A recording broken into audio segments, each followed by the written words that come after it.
Buenas noches a nuestros amigos, a nuestras amigas. Un placer encontrarnos en este nuevo programa de Facebook Live de nuestra organización, la Unidad Popular. Esta noche para mí es muy placentero contar con dos invitados que han estado vinculados al tema de la seguridad social en el Ecuador.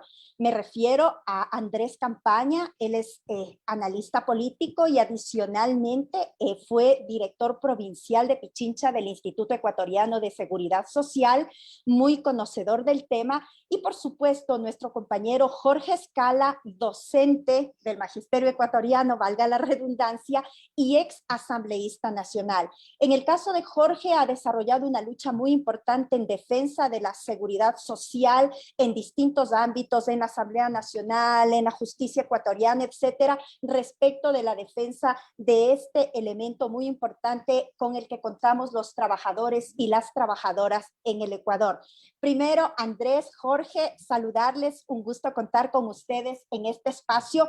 A nuestros amigos, a nuestras amigas que se están conectando, porfa, que escriban un mensaje, que le den un link, like, que puedan compartir en sus páginas de Facebook, en sus Facebook personales, va a ser muy importante, con la finalidad de llegar a más personas con un análisis desde la perspectiva de la defensa de la seguridad social en nuestro país. Para darle paso a Andrés, solamente quisiera señalar unos dos elementos. El primero, respecto de que la propia Constitución de la República del Ecuador en el artículo 34 establece el derecho a la seguridad social, es un derecho, valga la redundancia, irrenunciable de todas las personas y será deber y responsabilidad primordial del Estado. Adicionalmente, la seguridad social en el caso de nuestro país parte de algunos principios, el de solidaridad, obligatoriedad, universalidad, equidad, eficiencia, subsidiariedad, suficiencia, transparencia y participación. Y por supuesto, como decía anteriormente, es un derecho de los trabajadores y las trabajadoras. El tema que vamos a abordar tiene que ver con la crisis y perspectivas de la seguridad social en el Ecuador. Y quisiera empezar en este espacio con Andrés, con una pregunta, si es posible, unos 7 minutos en los que puedas contestar esta pregunta, desarrollar tu intervención. ¿Cuál es la situación actual, Andrés, de la seguridad social en nuestro país? Bienvenido, buenas noches, gracias por compartir este espacio con nosotros. Buenas noches, querida Natasha. Muchas gracias por este espacio que nos va a permitir dialogar sobre una de las instituciones más importantes del país, que es el Instituto Ecuatoriano de Seguridad Social, encargado además de garantizar un derecho fundamental como es la seguridad social. También quiero extender un saludo muy especial a Jorge, que nos está también siendo copartícipe de esta entrevista, y de igual forma a los compañeros y a la militancia de la Unidad Popular. En efecto, la situación del IES es una situación crítica que ya la conocíamos desde hace tiempo atrás. En primera instancia, porque la Organización Internacional del Trabajo, que es una organización que cuenta con mucho renombre a nivel internacional, en donde están representados los gobiernos, las organizaciones sindicales, las organizaciones empresariales del mundo, realizaron una evaluación actuarial tanto del Fondo de Invalidez, Vejez y Muerte, tanto del Fondo del Régimen de Salud, con fecha de corte a diciembre del 2018. Estos informes dan cuenta de algunos condicionantes. Uno de ellos es que, por ejemplo, en el Fondo de Salud, a partir del año 2020, iba a existir un déficit del aproximadamente 20%. Y en cuanto al Fondo de Invalidez, Vejez y Muerte, estableció que es fundamental el cobro de la obligación que tiene el Estado de financiar el 40% de las obligaciones por concepto de pensiones jubilares.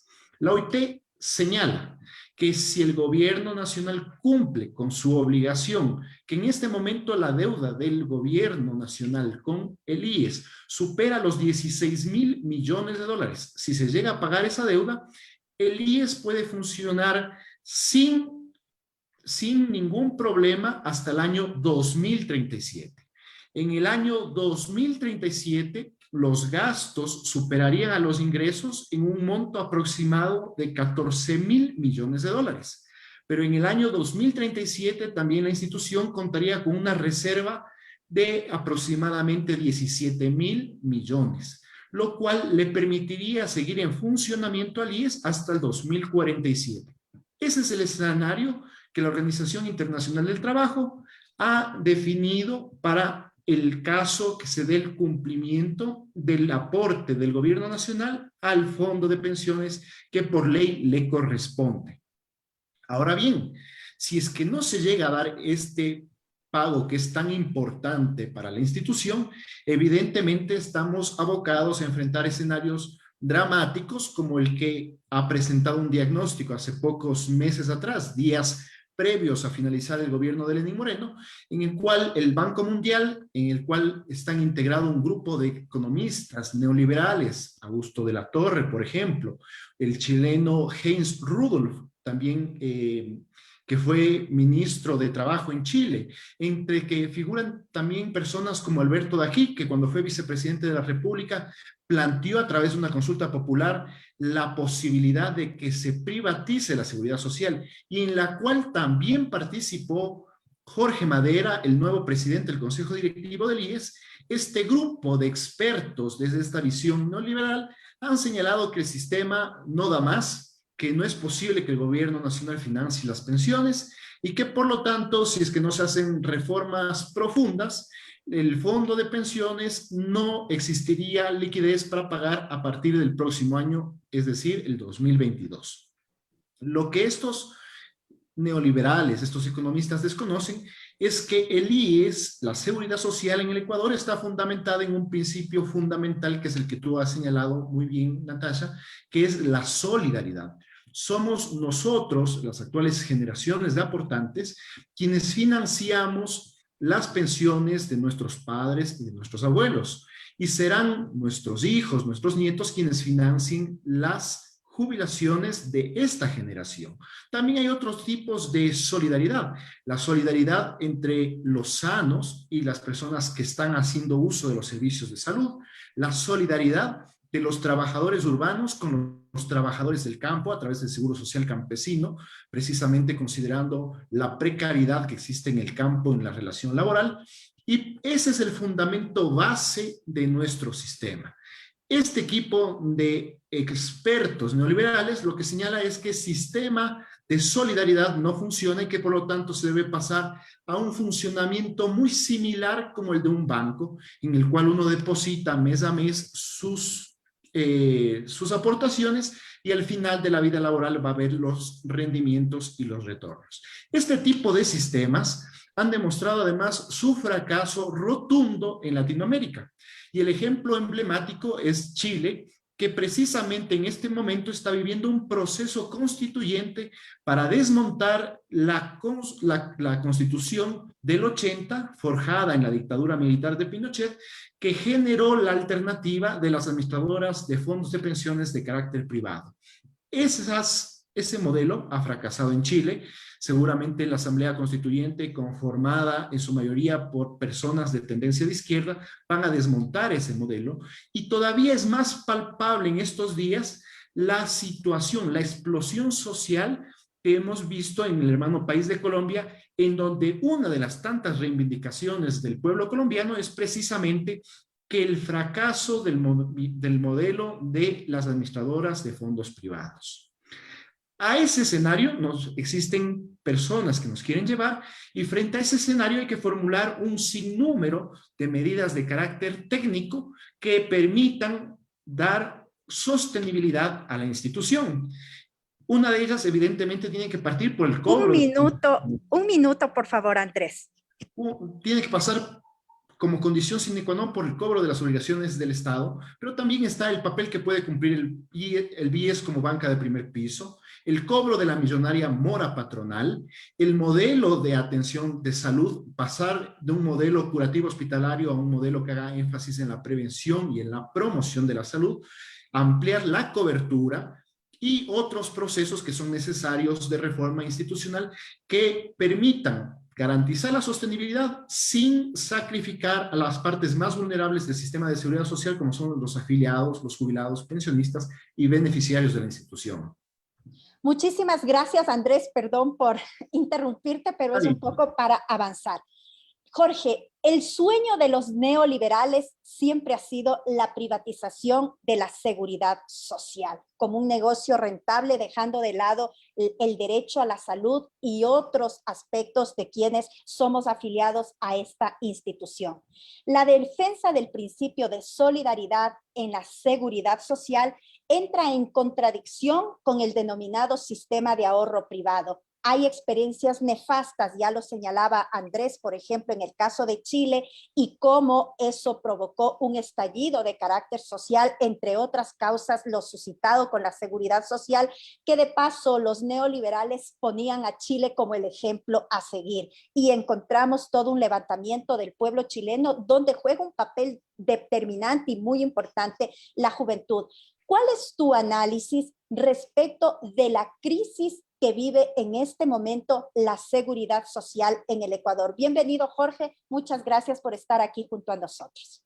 Gracias, Natacha, y felicitarte por esta iniciativa de abordar temas de interés de la población, de los trabajadores. Un saludo también a Andrés, conocedor y defensor de la seguridad social también. A ver, está clarísimo que la seguridad social está en crisis y lo vivimos los afiliados cuando no tenemos medicina, cuando no hay cama, cuando no hay hospitalización, cuando nos falta el especialista. Y no solamente hablamos de la seguridad social comprendida desde la protección social que brinda el IES, sino lo que significa la protección social brindada por 3 institutos en el país. Hablamos por un lado del IES, del ISPOL, y también de la seguridad social de la policía y de las Fuerzas Armadas. Y ahí hay denominadores comunes. Entonces, falta de medicina, una serie de situaciones. Y los que han originado esa crisis buscan trasladar esa responsabilidad a quienes sufrimos o somos víctimas de esta situación. Por eso es que llenó de indignación el hecho de que el 23 de abril este grupo de economistas neoliberales, encabezado por Mauricio Pozo, empleado del Fondo Monetario Internacional, salieron y presentaron un informe sobre la crisis y la seguridad social en el ámbito de uno de los 4 seguros que maneja el IES, que es el Fondo de Pensiones. Y ahí establecieron ellos y generaron toda una alarma, incertidumbre, en el sentido de que ya al 2022 ya no habría recursos para pagar pensiones. Y acto seguido plantearon las alternativas que tienen ellos para resolver la crisis, desde la postura de los neoliberales, desde lo que ven a la seguridad social, a la salud, a la protección social como un negocio, la posibilidad entonces de ir a este mecanismo que mencionó Andrés, de este sistema que mencionó Andrés, que ha fracasado en Chile, que ha fracasado en República Dominicana, que ha fracasado en Perú, como son las cuentas de capitalización individuales administradas por las AFP, que ya en el Ecuador, en el 2001, los afiliados de la Seguridad Social, 2001, cuando entró en vigencia la actual Ley de Seguridad Social, ya se planteó allí en varios artículos de esta ley, determinaban que los ahorros iban a ser administrados o pasaban a ser administrados por las AFP. Se frotaban los recursos, se frotaban las manos, pero al final de cuentas, en esa época, el Movimiento Popular Democrático, respaldado por el Movimiento Social Popular organizado, los afiliados, los jubilados, presentamos una demanda de inconstitucionalidad y echó abajo este sistema, precisamente porque termina, aniquila con el principio de la solidaridad que sostiene al seguro social. Entonces, no es cierto lo que sostiene Mauricio Pozo y su gavilla de economistas neoliberales que pretenden la privatización de la seguridad social. No es cierto. Para poner un ejemplo, lo que dice Andrés es correcto. Lo que hicieron es relanzar las cifras que ya varios informes sobre seguridad social en el IES han presentado instituciones, la OIT, es categórica en plantear que si el gobierno cumple con sus obligaciones, paga la deuda, efectivamente habrían recursos para la sostenibilidad hasta el 2037.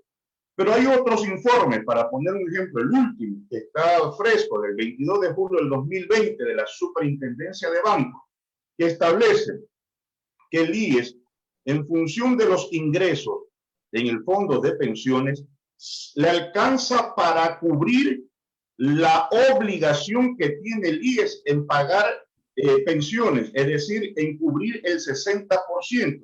Si el IES les ingresa 3.200 millones de dólares, dice la super de banco, y por el pago o por el egreso del 60% tiene que cancelar los 1.900 millones de dólares, ahí hay una diferencia que le queda al IES de 112 millones de dólares. Pero como el gobierno no paga, no cumple con la contraparte, el IES no puede dejar de pagar solo una parte de las pensiones, tiene que pagar el 100%. Y es obvio entonces que ahí se hacen 4.832 millones de dólares, dice la Super de Banco. Pero al IES solo le ingresa 3.012 millones. Entonces no alcanza. Y metieron miedo a la población, generaron incertidumbre, y bien por el Frente Popular, que presentó una denuncia, una demanda de carácter penal por divulgar noticias falsas que causen alarma en la población. Mauricio Pozo, Augusto de la Torre, tienen que responder por esto. Pero generaron alarma para justificar no solamente ir a este sistema de cuentas individuales o cuentas de capitalización individual administradas por la AFP, sino que planteaba para resolver los problemas el incremento de la edad y también aumentar el aporte, la cotización de los afiliados. Con salarios congelados, con despidos, no hay manera de sostener o pagar más. Quisiéramos pagar más. ¿Quién no quiere pagar más a la seguridad social para tener beneficios? Todos, pero mientras exista un desagüe por donde se va la plata de los afiliados sin control, no es conveniente. Entonces la crisis de la seguridad social la han generado no los afiliados, sino los gobiernos quienes han administrado el seguro social. Y varios son entonces las causas. Uno, las prestaciones que brinda el seguro social, el IES, cubriéndolas en el 100%, porque no cuenta con la contraparte del Estado. La deuda que mantiene el Estado, que efectivamente sobrepasa o bordea los 16.000 millones de dólares, pero es entre la deuda negociada, que son 9.000 millones de dólares, y la deuda no negociada, que es la no reconocida, y la deuda que creció, el hueco que creció por no pagar o suspender el 40%. Significa que estamos superando los 20.000 millones de dólares que mantiene el Estado con el Seguro Social. Entonces, la eliminación del 40%, normativas que ha dictado el Seguro Social han afectado la sostenibilidad, como la resolución 501, y la flexibilización laboral que despide a trabajadores. Solo para tener una idea, Natacha, en el gobierno de Correa, se calcula que el IES perdió casi 500 millones de dólares, porque alrededor de 287.000 o 300.000 personas perdieron su puesto de trabajo, que cotizaban, aportaban al IES, y en el momento en que los dejaron en la calle, un acto de violencia generado por el Estado, despojando del derecho al trabajo, del sustento de la familia, ¿verdad? También tiene no solo ese drama, sino que también afecta a la seguridad social, porque el IES deja de percibir ingente cantidad de recursos. Y 220.000 también desafilió el morenismo. La pérdida bordea los 700 millones de dólares. Y ahora estamos escuchando que quieren profundizar la flexibilización laboral. Entonces es evidente que mientras más despidan a trabajadores, el IES deja de percibir ingente cantidad de recursos. Entonces, la política de flexibilización laboral también es otro golpe que recibe permanentemente la seguridad social en el país. Muchísimas gracias, Jorge. Recién se desarrolló en el país un encuentro nacional de afiliados al Seguro Social, al Instituto Ecuatoriano de Seguridad Social. Y el doctor Ramírez hablaba de las verdaderas perforaciones al Instituto Ecuatoriano de Seguridad Social: el ajuste de tasas de aportación producto de la flexibilización laboral, la eliminación del 40% de pago de pensiones, la disminución de cotizantes con todo el tema y la política de despidos en el Ecuador, la deuda que mantiene el Estado con el seguro de salud, la inclusión de grupos contributivos y, por supuesto, un elemento que está presente, que se ha convertido en la caja ya no chica, en la caja grande de varios funcionarios, el elemento de la corrupción. Ustedes han realizado, y me parece un diagnóstico muy importante respecto de la situación actual que vive la seguridad social. La siguiente pregunta, y quisiera iniciar también con Andrés en este ámbito: ¿cuáles son las alternativas que desde los sectores que se defiende la seguridad social se plantea? Porque, digamos, solo por señalar 3 ejemplos, desde aquellos neoliberales nos plantean, mejor dicho, que ya no se tomen en cuenta los 5 mejores años para que se jubilen los trabajadores, sino que sean 10 años, el incremento en el tiempo de las jubilaciones, el incremento de los aportes a los trabajadores, etcétera. ¿Cuáles serían también, en unos 7 minutos, estimado Andrés, las alternativas para la defensa de la seguridad social? Como bien lo señaló Jorge, a través de este informe de diagnóstico del Banco Mundial, además que es un informe técnico no muy profundo, bastante mediocre, porque no es que hicieron trabajo de campo, sino que se basaron en los informes que ya existían. Llegaron a 4 conclusiones de las medidas que, según ellos, son las más adecuadas para garantizar la sostenibilidad del IES. Una de ellas es que los años de aportes son insuficientes, por lo tanto hay que subirlos, que el aporte es insuficiente, por lo tanto hay que subir el porcentaje que mensualmente se descuenta de las remuneraciones de los trabajadores, que la pensión máxima es muy alta, por lo tanto hay que reducir pensiones, y finalmente que la tasa de reemplazo también es alta. La tasa de reemplazo es la proporción que existe entre la última remuneración y la primera pensión. Es más, en ese momento de la exposición, Augusto de la Torre puso un ejemplo totalmente ajeno de nuestra realidad. Él decía que en Estados Unidos una persona gana en su última remuneración $5,000 y que su primera pensión son $3,000 y que con eso vive feliz y contento. Sucede que en el Ecuador el salario básico unificado es de $400 y sobre el salario básico unificado apenas 1 de cada 4 ecuatorianos tiene empleo pleno. Esa es la realidad del mercado laboral que enfrenta nuestro país. Y aquí, por ejemplo, yo he visto con buenos ojos la propuesta del presidente de la República, Guillermo Lasso, de generar 2 millones de nuevos empleos con derecho a la seguridad social. Si es que el presidente de la República cumple con esta oferta de generar 2 millones nuevos de empleos con derecho a la seguridad social, significaría un ingreso de $2,000 millones por año, asumiendo que estos trabajadores tienen el salario básico unificado de $400. Ahora bien, eso no significa tampoco que se debe dar paso a formas de flexibilización laboral, como por ejemplo los contratos de horas, y que por lo tanto en base a este contrato por hora se va a fijar el monto de aporte a la seguridad social. Porque ¿qué sucede en el momento que se pasa un modelo de esta naturaleza? Un trabajador que ya no tiene 8 horas de trabajo al día, sino 4, ya no va a necesitar 30 años para jubilarse, sino va a necesitar 60 años de aporte, lo cual es una irrealidad. Entonces tenemos que estar muy atentos a lo que sucede en cuanto a la propuesta laboral y cuál va a ser la política de generación de fuentes de empleo, que va a estar muy ligada a esta necesidad de solventar la sostenibilidad del IES a futuro. Ya en cuanto a la institución, pues he mencionado algunas reformas que yo considero importantes.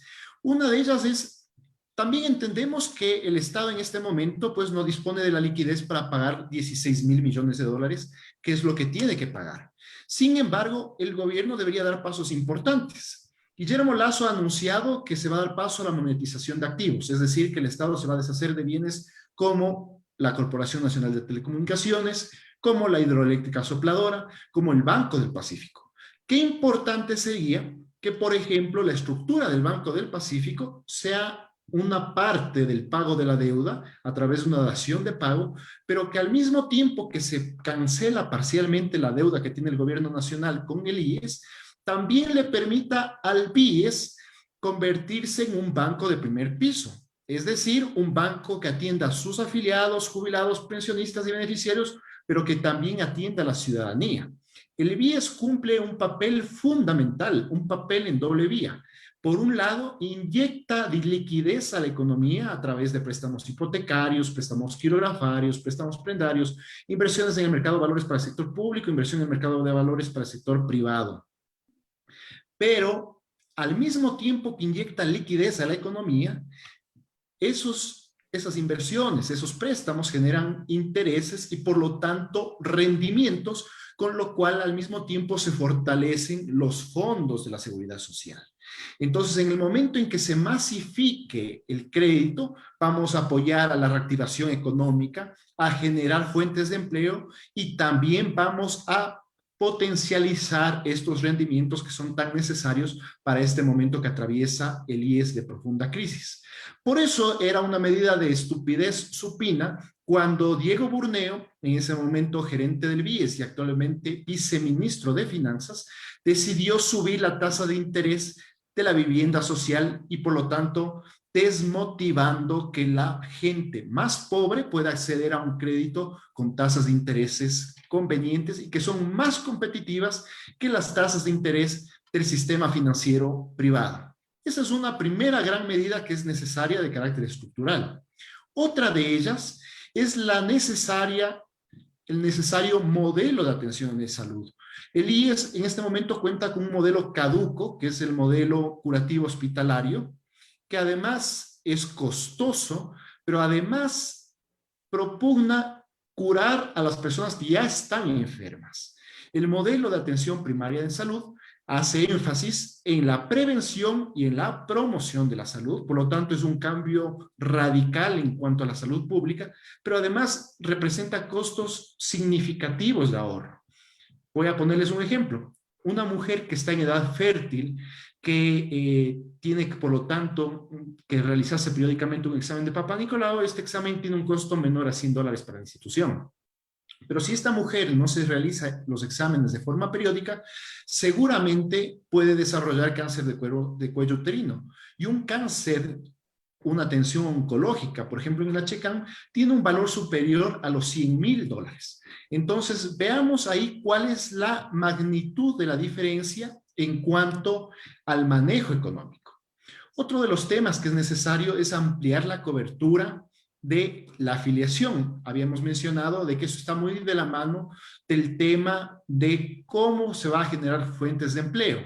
Pero también sucede que hay algunas realidades que, por ejemplo, se escapan, y es el caso de los gerentes de las empresas. Los gerentes de las empresas no están obligados a afiliarse y por lo tanto ellos, que son precisamente los que más ganan en sus empresas, necesitarían pasar a ser afiliados de tal forma que también contribuyan a la seguridad social.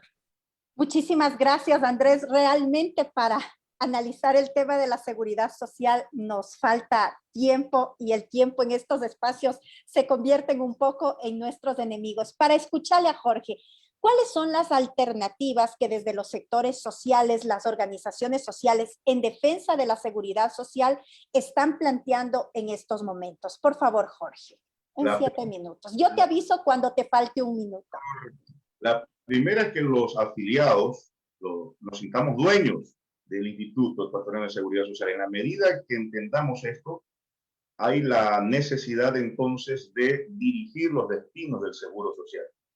Ya los que han llevado al fracaso, al borde de la quiebra, la seguridad social, ya no pueden seguir dirigiendo los destinos del seguro social, del IE. Por lo tanto, nosotros sí rechazamos el hecho de que el gobierno haya vetado totalmente la ley que reformó el artículo 28 de la Ley de Seguridad Social, que planteaba una nueva forma de conformación y elección de las autoridades del Seguro Social. Era necesario un veto parcial con el propósito de incorporar la disposición o lo que dijo la Corte Constitucional, elecciones de manera general y que tenía que ser incluyente, representando a todos los afiliados. Eso no ocurrió.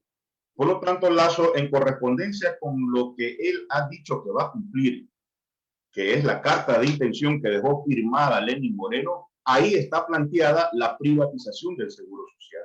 Entonces guarda correspondencia en ese sentido.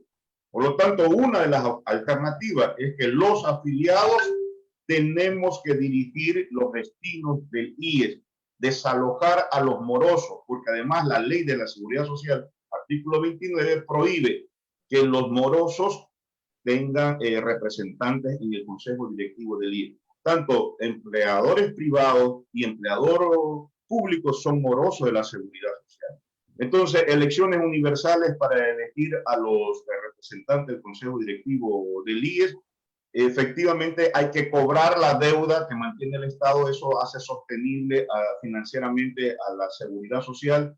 Exigir que cumplan, Andrés, que cumpla el gobierno lo que dijo. El 1.000.000 de empleo que ofreció. En la medida que se cumple, se generan más plazas de trabajo, se garantiza estabilidad laboral y se frena la flexibilización laboral, es obvio que el IES va a tener recursos permanentes para financiar las prestaciones.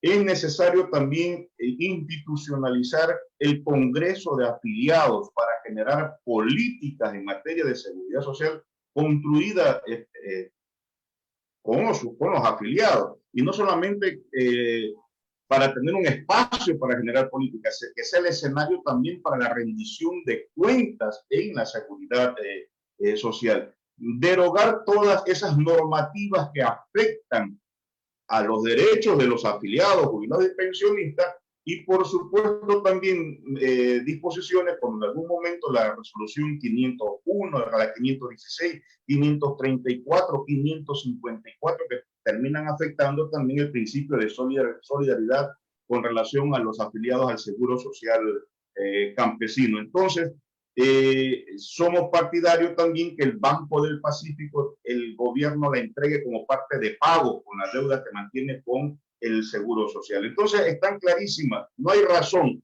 no se justifica el incremento, el aumento de la edad para la jubilación y no se justifica el aumento de la cotización del aporte de la Seguridad Social. Y Natacha, quiero que me permitas también para expresar mi indignación al nombre del Magisterio Nacional. Tremenda mentira, monumental mentira que sostiene o argumenta el detractor de las reformas a la Ley Orgánica de Educación Intercultural, que si los maestros nos jubilamos a los 30 años de servicio, quiebra el IES. El IES no va a quebrar porque los maestros nos jubilemos a los 30 años de servicio de edad. Ya dijimos que lo tienen al borde de la quiebra, la corrupción, la deuda y el mal manejo de la seguridad social. Entonces condenamos, nos quieren poner como que si estamos inaugurando un nuevo sistema de jubilación, y dicen ellos, en la seguridad general del país, cuando ya existe en la seguridad social en el Ecuador, a los 20 o 25 años que se jubilan la policía y las Fuerzas Armadas. Por lo tanto, no es que vamos a inaugurar este tipo de jubilación, tremenda falacia. No tienen cómo sostener, quieren negarle derechos a los maestros, a la niñez y la juventud, la necesidad de construir una nueva educación. Pero es necesario decir por qué tenemos que impedir que se imponga lo que pretende hoy el gobierno de Guillermo Lasso con Mauricio Pozo y su equipo de economistas. Ellos quieren llevarnos a las cuentas de capitalización individual, a las AFP. Mire, y aquí tengo varios datos. En el 81, Pinochet impuso en Chile las AFP. Los empleadores del gobierno no contribuyen a las cuentas de los trabajadores en Chile. Es un ahorro que hacen los trabajadores. Cuando pierden en las inversiones, ¿verdad? Ahí no hay ganancia para los afiliados y todo lo demás. Pero siempre hay pérdida para los afiliados. Porque cuando ellos tienen ganancias en las inversiones, a lo mucho invierten menos del 1% en el retorno para los afiliados o los dueños de la plata. Se dice que 6 administradores de fondos de pensiones, de esas 6, la mitad pertenecen a empresas extranjeras y controlan 171 mil millones de dólares en fondos de pensiones, equivalente al 71% del Producto Interno Bruto de Chile. Eso es lo que pretenden ellos, hacer un lucrativo negocio con la plata, con el ahorro de los afiliados. Pagarían por cada contingencia, es decir, por cada prestación. En salud tiene un tope y de ahí en adelante tiene que cubrir el afiliado, si no se muere en el hospital. Una comparación, Carmen Gajardo, una empleada chilena, cuando se jubiló con 40 años en el sector público, con un salario de 1.500.000 pesos chilenos, ¿verdad? Ese ganaba $1.900 y recibe una pensión de $228. Un servidor público tendría una pensión, tiene una pensión ahora de $680. No es como dice Madera, ni como dice Pozo, ni como dice Dají, ni como dice Augusto de la Torre, que se van a revalorizar las pensiones. No, van a disminuir las pensiones, nos pagarán pensiones de hambre, de miseria. Tanto es así que la crisis que se vive en Chile ha llevado a que se determine el tercer retiro de las pensiones en Chile. Se están comiendo el ahorro de las pensiones para dinamizar la economía del país.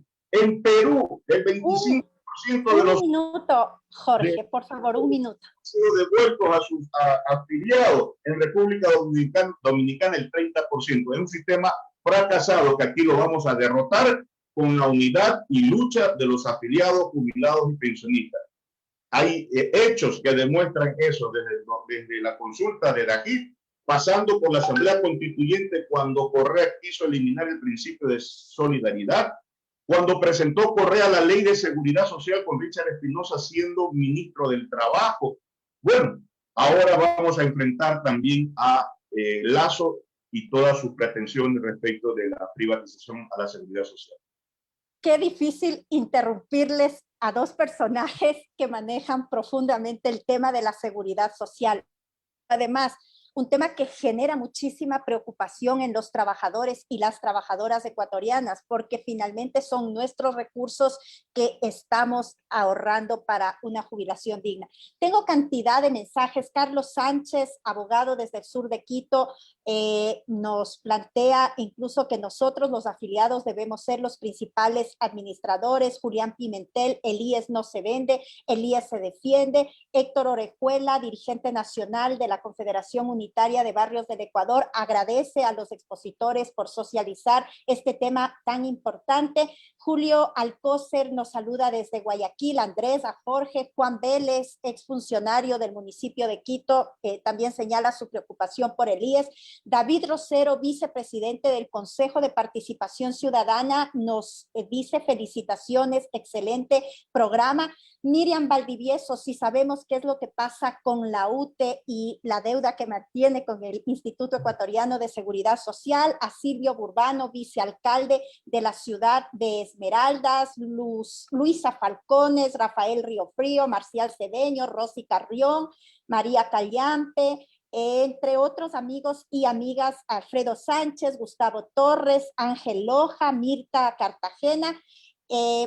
Catalina Remache también envía saludos a Andrés. Y bueno, varios amigos, amigas, a los dos panelistas. Realmente ha generado bastante inquietud esta problemática muy seria que estamos viviendo. En 3 minutos quiero pedirles que por favor puedan cerrar sus intervenciones con un mensaje final a nuestros amigos y a nuestras amigas. Por favor, Andrés. Jorge decía un tema muy importante. Aquí lo que se está jugando son grandes intereses. El IES alrededor de 4.000 millones de dólares maneja al año y una administradora de fondos privados cobra entre el 3 y el 5% del monto en que está dentro del fondo de pensiones. Es decir, que estamos hablando de un negocio que va entre 120 millones y 200 millones de dólares al año. Es por eso que hay estos grandes intereses por tomarse la institución, que es de los afiliados, jubilados y pensionistas y los ecuatorianos en su conjunto. Pero frente a eso también hay un elemento que es el primer nudo crítico que tenemos que enfrentarnos todos nosotros, y es recuperar la posibilidad de gobernar una institución que es de sus afiliados, de sus jubilados y de sus pensionistas. No puede ser posible que, como bien lo señaló Jorge, siga presidiendo el Consejo Directivo del IES el mayor deudor de la institución. No puede ser posible que los vocales, tanto el representante de los asegurados como el representante de los empleadores, estén en funciones prorrogadas desde el año 2012 que se realizó la última elección.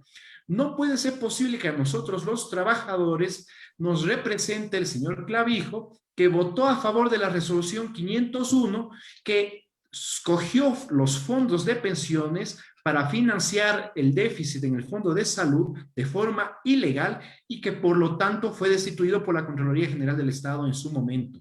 Esa medida tuvo un perjuicio para la institución, para el Fondo de Invalidez, de Vejez y Muerte, de más de 1.900 millones de dólares. Estamos hablando de cifras sumamente importantes y considerables.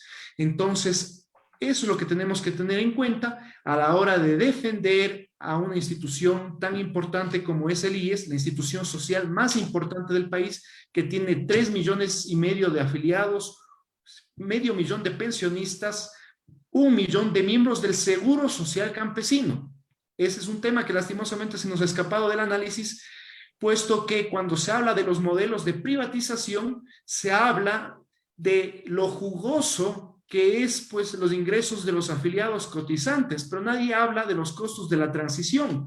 ¿Quién va a pagar las pensiones de los actuales jubilados? ¿Quién va a financiar el Seguro Social Campesino que beneficia a más de 1 millón de personas? Esos son los pilares fundamentales de nuestra defensa de nuestro seguro social.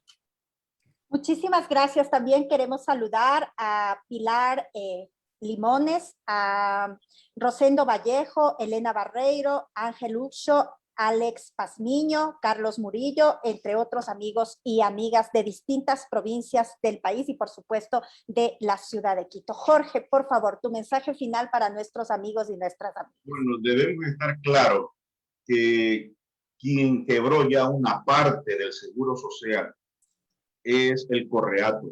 En el 2015, de los 4 seguros que administra el IES, el seguro de salud lo quebraron Natacha y Andrés. Por eso es que dictaron esta resolución 501. Le restaron recursos al fondo de pensiones, le restaron recursos al fondo de riesgo del trabajo para apuntalar el fondo de salud que está quebrado. Los causantes de esa crisis hoy ya no tienen posibilidad de hablar de alternativa porque hoy se presentan ellos como los defensores de la seguridad social. Hay que recordar que el Correato inició el proceso de privatización de la seguridad social. Se llevaron Guapán, desprendieron una empresa, la empresa cementera que cubría el mercado de todo el austro y generaba 13 millones de dólares que alimentaba directamente al fondo de pensiones.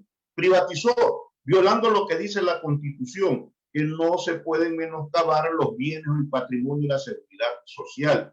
Privatizó el Quito, privatizó parte de la gestión en los hospitales y por lo tanto Lazo ha anunciado que cumplirá la receta del Fondo Monetario Internacional donde está planteada la privatización de la seguridad social. Mi llamado entonces a organizarse en cada provincia, a constituir los frentes en defensa de la seguridad social, que incluye no solamente a jubilados, sino a trabajadores activos, afiliados, jubilados y pensionistas, que integra también a los afiliados del ISPOL y del ISPA. Ustedes deben saber que la famosa ley Patiño o la ley de fortalecimiento de las Fuerzas Armadas y de la policía, el empleador el patrono del sector público, en este caso el Ministerio de Defensa para ISPOL, para el ISPA, y el Ministerio de Gobierno para el ISPOL, se redujeron del 26% al 9.15% su obligación patronal, y eso generó también una crisis enorme que ha puesto a tambalear tanto al IES y al ISPA. Este año tiene que ser la lucha por la defensa de la seguridad social. Prepararnos para la consulta que ya están anunciando. El ex alcalde Jaime Nebot en el 2003 pretendió municipalizar la seguridad social, llevarse parte de la seguridad social a los afiliados jóvenes y dejaba, decía en el viejo IES, a los adultos mayores. Así, con estos términos y desprecio con lo que utiliza la gran oligarquía para descalificar a los seres humanos. Entonces, si están anunciando volver a una consulta para privatizar la seguridad social, nos vamos a preparar para dar una nueva batalla y defender la seguridad social. Solo será posible un IES verdaderamente autónomo, eficiente, de calidad, si los afiliados dirigimos nuestra institución y desalojamos a los causantes de la crisis y de la corrupción en el IES. Muchas gracias. Muchísimas gracias, Jorge. Les cuento que seguimos recibiendo mensajes de nuestros amigos Carlos Murillo, Oscar Reynoso, Gustavo Torres, Alfredo Ramos, Gardeña Barzola, Sabina Peñafiel, Manuel Cordero. Bueno, señalar, yo creo que ustedes han sido sumamente claros en las exposiciones respecto de la situación actual que atraviesa el Instituto Ecuatoriano de Seguridad Social, como también las alternativas que desde distintos sectores se vienen desarrollando. Y pues el sueño de los neoliberales, el sueño de la banca, siempre ha sido que el régimen de ahorro individual es el sueño de estos sectores. Y evidentemente yo me quedo con un mensaje que nos envía Carlos Murillo Cortés. Qué bien que den a conocer al pueblo la realidad del seguro social. Que sigan así para que la ciudadanía conozca y defender lo nuestro como es el seguro social. Y cierro con una frase que nos envía Sabina Peñafiel: el seguro es de los trabajadores. Y recuerdo aquella frase que en las plazas, en las calles, siempre hemos señalado, los hombres y mujeres trabajadores, los que luchamos en defensa de los derechos, en defensa de la seguridad social. El seguro es de los trabajadores y no de los explotadores. Nosotros, los trabajadores, producto de la acción que desarrollamos permanentemente en el ámbito laboral, hemos generado los recursos que ahora cuenta el Instituto Ecuatoriano de Seguridad Social. Yo quiero agradecerles, Andrés, quiero agradecerte a ti, Jorge, por haberse conectado a este espacio, a todos nuestros amigos, a todas nuestras amigas, también saludarles, agradecerles por haberse conectado. Saludos para Alex Remache, es vicerrector de la Universidad Andina Simón Bolívar, que también ha participado de este panel, de este conversatorio con ustedes en defensa de la seguridad social. Un abrazo, Andrés, un abrazo, Jorge. Por favor, Jorge, cuídate mucho por las secuelas que te dejó el COVID-19. Te mando un abrazo muy grande y todos y todas a cuidar nuestra salud. Hasta luego, una linda noche. Gracias, un fuerte abrazo. Chao. Gracias, muchachos. Cuídense.